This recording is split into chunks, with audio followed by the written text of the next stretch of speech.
In New York City, whose black population approaches 20%, only 6% of the police force is black. David Walker is one of the 1,400 black members of New York's finest. His goal has always been to be a cop. Now a veteran of 2 years on the force, his beat is Central Harlem, a community bursting at the seams with a new sense of black awareness. As a black cop, David Walker's allegiance to this ideal is constantly under question.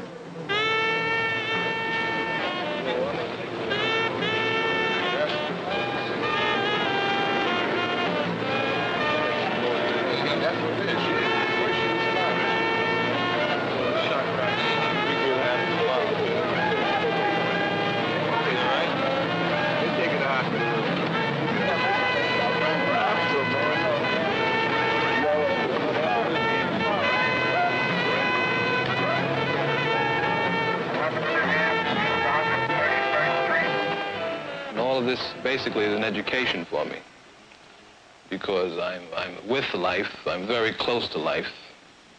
I'm seeing all phases of life being performed. I see birth and I see death. And I think performing in that sort of a function, I'm fulfilling my own life and being of a service to the community. Yeah, we got that.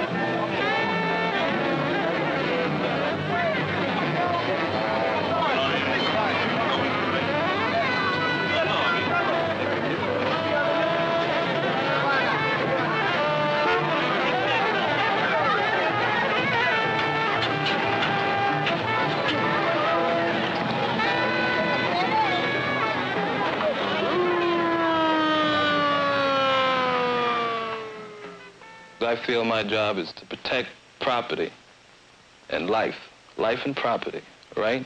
But I'm not going to put myself in the position of the judge, the jury, and the executioner, you understand? If I shoot that fellow for stealing a TV or a case of beer, why should I shoot him? When he goes to trial in court, the judge, the maximum sentence he'll get is about 2 years. So why should I shoot a kid? I'm executing him at the same time. I'm just as loyal as any other cop. I feel them feeling for my loyalty. It's hard to explain, but it's like having a monkey on your back. The white officer feel that because you're black, working in a black community, you should be out in the front. You should be the front runner, this suppression of crime, controlling the situation. They look at you. I feel them looking at me all the time, looking at how I handle a certain situation. And in fact, I'm careful because I feel I'm being used as a guide, and they've learned from me.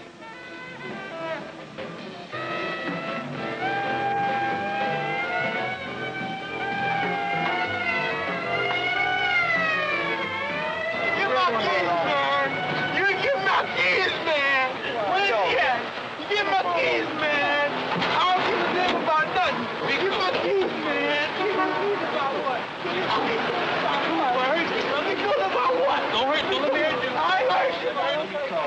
Don't get excited, buddy. Just be cool. I want my keys. I want to have my keys. Let's wear this away, all right? Let's talk like a man. Man. Control yourself. Control, man. Control yourself. I don't give a fucking man nothing. You get my keys, right? Get out of That's all. Be cool. All right, relax. We're being used like tools for the system of black cop today, which I think is unfortunate. There's a lot about the system that should be changed, a lot of changes that should be made. And unfortunately, I'm not in a position to make these changes. If I can help in any way to change the system, I'll help as much as I can. Black power? It's a difficult position to put yourself in, really. All these organizations, I feel, help our people in some way. Anything that can help our people, it's beautiful to me, really. As long as you don't overdo it. When I say overdo it, I mean exaggerate the point one day and run away the next day. You want me to elaborate on that? Yeah, give me a We have a few militants out there in the street who are hopping and barking about what should happen, how many changes should be taking place. And as soon as their point is made, as soon as a little money is put in their pocket, they'll make it the next day. You won't see them again for a while. Then they'll come back next week, try to make money another way. Extortion artists, I call them. Black man as a policeman, he's out of the category of being black any longer, because just the mere thing of him being a policeman shows that he's turned against blackness, because to be a policeman, he has to think like a policeman, and the originating of police was the white man, in this country anyway. So therefore, he has to think like the white man, he has to act like the white man, he has to treat you like the white man treats you. So if you riding down the street and they both stop you, he's going to treat you worse than the white man does to prove to him that he is qualified to be a police with him. So therefore, he's nothing but Uncle Tom. I don't feel completely together inside, because I know I'm caught in the middle.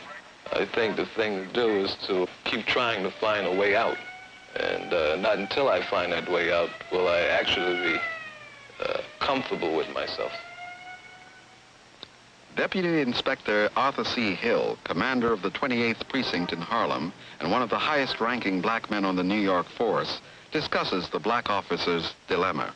I would suspect that most black officers, as I do, wear two hats. And I would suspect strongly that officers have a problem in identifying which self to surface. And I personally, this is just an opinion, I see, unless conditions change, black officers, or at least black administrators in police agencies, having definite problems, psychological problems. So much of the community views him as a representative of the establishment that they consider responsible for their plight. And in many ways, they see him as some kind of Judas. Many black officers are very sensitive to the needs and the problems of the black communities. This is one of the reasons that we're so much in demand of black officers. This is why we're trying to gear some of our recruitment to black communities to increase these. Of necessity, a black man can empathize and understand black problems better, I believe. I've met some white officers that, because of their socialization process, do really dig black people, do understand the problem, and do relate very positively. I've seen some right in this command. So I would not eliminate anyone from serving a black community based on skin color, per se. No, I'm not in that position. I do think that by and large, generally black officers can understand the mores and the folkways and the values of black people to a greater extent than white people that came from a foreign environment, so to speak, like suburbia. We asked Deputy Inspector Hill whether civilians should be in control of the police. I would suspect that, as was brought out in the paper, the white cops felt that civilians didn't have the sophistication or expertise to evaluate police conduct. This is just the reason why I think I favor it. I believe in civilian control of military and police institutions. I think we tread on dangerous ground when the civilian can't control these organizations. In Los Angeles, 4% of the police force is black, while 14% of the population is black. Elements of the black community consider the black cop to be even more repressive than his white counterpart. Their motto is to protect and serve, but they don't protect the black cats off in the ghetto. They more or less harass them. Don't ask me if a black cop should shoot looters. A policeman is a policeman no matter the color. Now, whether policemen should shoot looters is the question. To be a policeman, it takes a certain kind of person. And my own personal opinion is that they usually are brutal. They like the instant authority that comes with the badge and the uniform. Harrison Bailey is one of 200 black policemen on the Los Angeles force. A veteran of 20 years, Officer Bailey prepares for night patrol in the Wilshire section of Los Angeles. I prefer as being a working policeman in the street. Between the two of us, my partner and I, we have almost 40 years of experience. I think in my original training, I go back to the concept of the spirit of the law, not the letter of the law. If the law was enforced to the letter of the law in every instance, then sometimes justice wouldn't prevail. 14 ball, 3 ball going in with it. 25.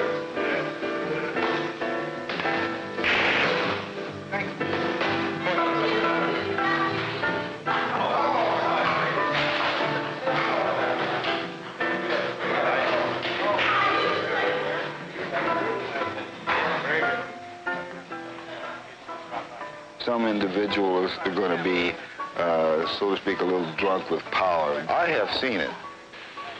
I don't feel that way because over a period of years I've gotten to the place where I don't have that personal feeling, or I don't become emotionally involved in a situation whereby it's a direct affront towards me as an individual. I've been called an Uncle Tom more than once. A model respect that all policemen have, be black or white, has gone down over a period of years due to the way the laws have been changed around and the way the courts have handled the situation. Well, I've had experiences with black cops that came down in a worse manner than the white ones have. More brutal. I don't know. It's just an ego thing with them. Anytime a man can deprive another person of his liberty, he's not going to like you. I mean, there's no way in the world that you're going to get people to actually love a policeman. He's not going into the white neighborhoods, stopping these people from doing things. He's coming around us. He can mingle with us because he's black, and then he takes advantage of us in so many different ways. You know, like, for instance, okay, we get stopped.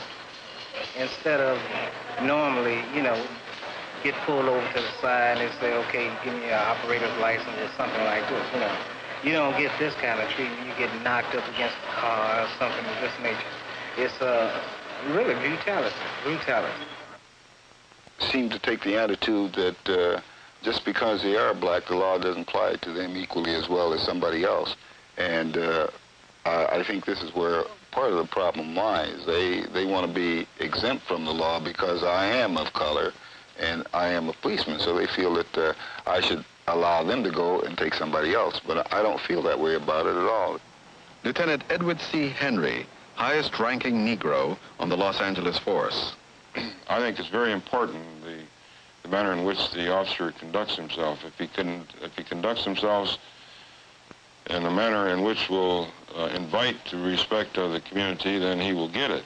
But if he doesn't, then he will receive the disfavor of the community, and they will not respect him. And he is the officer who is accused of being the Uncle Tom and being a traitor to the black community.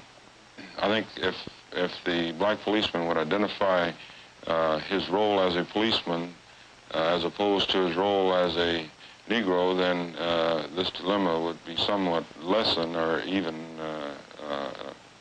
completely eliminated. The black cop is the man in the middle. He seeks acceptance in the police community, which reflects the white society and the status quo. On the other hand, he's a black man from a black community, which is demanding change, a community which continues to ask him, which side is he on?